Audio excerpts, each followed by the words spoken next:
Okay, so in section 2.2, I'm going to show you how to register a credible business. This is for new business owners or if you're starting a whole new business from scratch, okay? Anything you pay for, by the way, consider keeping. You might be able to write it off. You might have tax benefits.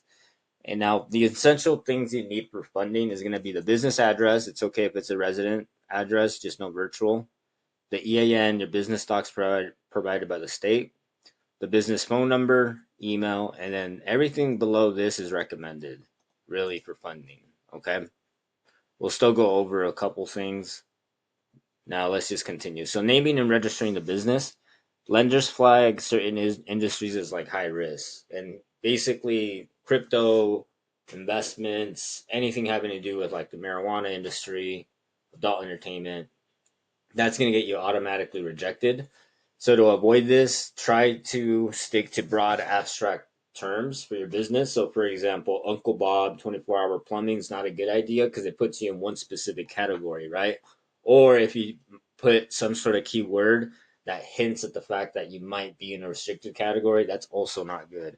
So good naming ideas are like this: blue ocean, red ocean, because it keeps it very broad. It can be anything. Here are some different tools you can use as well. This one actually shows you if the domain's available, and then Namelix just helps you get creative name ideas, right? So you can use that to help you come up with name ideas, or maybe chat GPT it, right? Whatever you prefer. I'm just showing you these two resources. For the business address, if you don't have a physical location yet with the lease agreement, don't worry about it. You can use your home address. The important thing is don't use virtual or a PO box. Okay, a lot of lenders see that as fraud because theoretically, as soon as you get approved, you can just cancel those addresses and just kind of disappear, right? So that's why they don't like it.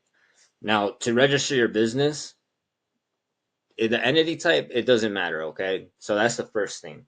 So whether you're an LLC or a corporation, that really doesn't matter. However, it does affect like your taxes and your legal liability.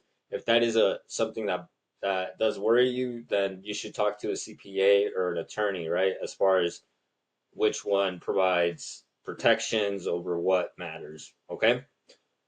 So, yeah, once you've done your research, then you can go ahead and get started on setting up your business. So you there's a couple ways to do it. So you can do it yourself and you can just put in like register a business in blank state. So for example, register a business in Arizona. That's where I'm from.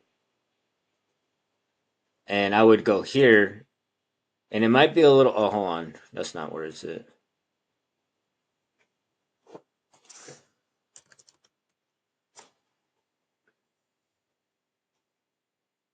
On just a moment. Here, this is the actual website. And it gives you the full steps on how to do it, right? And again, every state's different. That's why I can't go and make 50 different videos. But this is like for example, Arizona. You need to choose your name. Okay, I don't know why they're telling you to do that. But that's not necessary. Choose an entity type, right? You check the availability, so on and so forth, right? Or if you don't want to do it yourself manually like this, like through the actual Secretary of State, you can consider using InkFile, Swift filings, or any other service that's out there, right? Of course, doing it yourself, it's cheap. Cons, potential loss to like tax benefits, legal risk, right? To do it for you, you get a CPA or an attorney to do it. It could be expensive though. Just keep that in mind if you get someone to do it for you, okay? Now, if it's your first time,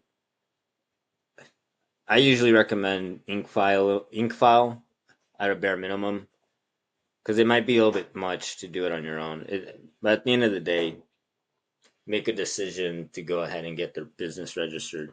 So, and then for the address, as I mentioned, the reason I keep repeating this is because people always ask, and there's a lot of different point of views on what addresses you can use. And I just been funding a lot of files to the point where virtual addresses they just always get denied. So just use your home address if you do not have a brick and mortar yet with the lease agreement.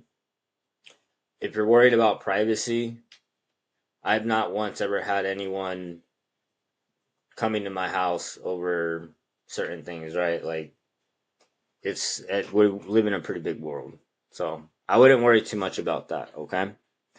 Now your EIN, you go to the IRS website to get it for free. You don't need to pay for it. You can just click on the link here, the irs.gov website, right? And what you want to do is when you get your articles from the Secretary of State, by the way, it might take some time, but wait for this to come out. Once you have your articles and you're using again your home address and all that, make sure you have like these in front of you to complete and get your EIN. I know it's like, for example, like you know your business name, right? And you may not forget the name. However, typos do occur. And again, if for you to go and fix it, you'd have to go here, right? And just to show you how much time can be wasted on doing a simple fix, like just the address alone, you either do a tax return, you submit a form, or you got to call them, right? If you call them, or if you ever called the IRS, you're gonna be on there for like an hour or two, right? So that's why I say make sure you have this in front of you, so that way you don't have to go back and fix anything, because it's very easy to set it up. It's like less than 5 minutes, probably like 10, you know. But to fix it is gonna be like an hour or two of your time, right? So just remember that. Your merchant processor is optional. Again, I have not had a file get declined because they didn't have one. It is heavily recommended that you do have a merchant processor though, right? Because of course you want to be able to accept payments, but it's not gonna like get you denied, right? But you should have a way to accept payments. Now, there's two types: the traditional merchant accounts and third-party processors. The traditional accounts are offered through the banks typically, and you usually have to have a high score. Like they check your credit, right? The third-party ones, it's just instant approval, no credit check. You give them your card, and that's it. And you can look at the different pros and cons, right? And you can make your decision based on what you want to do. Generally, if you're just starting out or you just don't know what to do, you will be fine with just a third party processor, okay? Like Stripe, QuickBooks, PayPal, one of those, right? So try not to get hung up on this too much, or if you just aren't able to do it, then again, like I highly recommend you get one, but it's not going to go ahead and actually cause you to get denied, right? If you don't have a merchant processor, but you should have one, okay? Eventually, you should have both though, because there's like payment risk, but that's usually something you're going to deal with once you're a bigger business, right? Where you're going to have like certain like payment risk strategies. But anyways, we're getting off topic. Now, that's basically how you register the business, have everything set up. In section 3, I'm going to show you how to finalize it, okay? So, it's very simple, honestly, to get started. The most important thing is I said there's a lot of important things, but the naming, make sure you're not in a restricted category or use a keyword that hints that you're like gambling or in firearms, right? Because like even though like you're not in it, you're if they think you are in it, you're done. Like they're just not gonna extend funding, right? And you can use these resources or Chat GPT to come up with your own basically business names. The address, again, just don't use virtual. I know there's a lot of like videos out there that says that you should use virtual for privacy, all these things. I've not been able to get a file approved when they use virtual. So I'm just saying, like from firsthand experience, use your home address or brick and mortar with the lease agreement. To register the business, you can do it yourself, like Google it. Again, just be aware that it might be a little complicated. And if it's a little hard, then consider using these websites here or hiring a professional. And then your EIN is through the IRS for free, and then your merchant processors are optional. You should have one, but they're optional for funding and building a paydex. So that is section 2.2.